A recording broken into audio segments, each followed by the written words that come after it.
Magandang buhay! This is Rivigala ng Mommy Kring Kring. Ngayong araw nga mga mare ay dumating na itong parcel na aking hinihintay. Akala ko nga mga mare ay hindi na ito i-deliver kahapon pero diniliver pa rin. Sobrang lakas kasi ng ulan kahapon mga mare. Kaya kung mapapansin nyo nga mga mare ay basa na nga yan. Pati yung kahon nga sa loob ay nabasa na rin. Mabuti na nga lang ang laman yan mga mare ay pwedeng mabasa. Kaya okay na okay lang naman. At kudos nga sa mga rider mga mare na talaga namang ginagawa ang kanilang mga trabaho kahit maulan.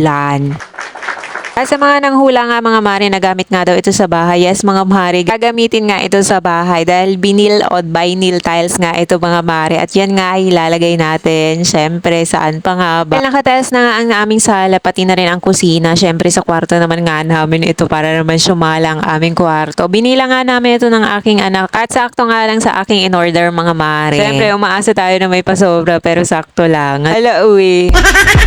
Ang ganda nga ng texture nito mga mare at para talaga siyang tiles. Tapos makapal rin nga ito mga mare. Kaya hindi nga ikaw manghihinayang kapag bumili ka ng ganito. Ang hindi nga lang ako sigurado mga mare ay ang lifespan nito. Hindi ko alam kung hanggang kailan nga siya magiging madikit. Pero mukha naman siyang madikit nga mga mare. At dahil nga excited na nga ako na ikabit yan. Kahit nga ang dami kong ginawa kahapon mga mare ay eto pa rin nga at gagawin ko pa rin nga yan. Nagmap na rin nga ako dito mga mare para talagang malinis ang sahig. Hindi kasi maganda mga maring magdikit ng vinyl o vinyl tiles na madumi ang sahig. At eto na nga mga mare, nilabas ko na rin nga ang magiging mga sagabal sa akin dyan. Tapos eto nga at pinapatuyo ko na nga yan. At eto na nga mga mare, taran! Siyempre walang transition yan mga mare. Hindi nga magiging effective ang isang pitik dyan mga mare dahil walang ganor.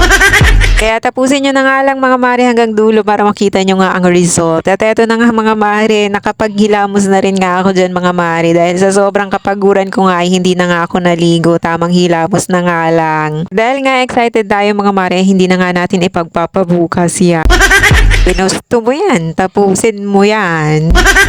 Self-adhesive na nga ito mga mare kaya hindi na rin nga ako naglagay ng kahit na ano pang pandikit. Hindi naman kasi ito mga mare magiging madalas na basa kaya tamang ganyan na nga ayaan. Hindi kagaya nga kapag ka naglagay ka sa sala o kaya nga sa kusina ay kailangan mo talagang dagdagan yung pandikit niyan. Napansin nga ng aking asawa na hindi nga daw eskwalado ang aking gawa mga mare. Paano yung tiles nga sa may kusina namin mga mare ay 30 by 30 din pero hindi ko nga pinantay doon. Dapat daw ay pinantay ko na. Sabi ko ay nakapagsimula na ako mga mare. Ano ka nga ba? Alangan ulitin ko ya. Paano kasi mga mare kung kailan mag-uumpisa nga ako ay ayun pumasok ng CR at naligo. Tapos nung paglabas nga na nakapag-umpisa na ako sa nagsabi na dapat nga eskwalado. Ano ba namang malay ko dyan? Charot. Napakapakailamera ko kasi mga mare.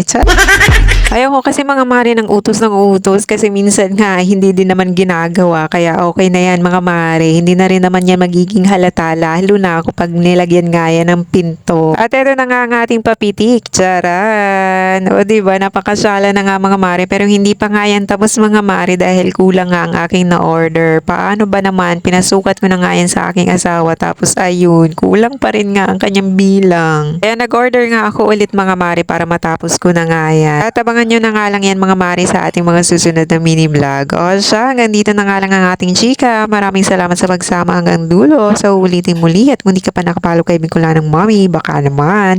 O siya, bye!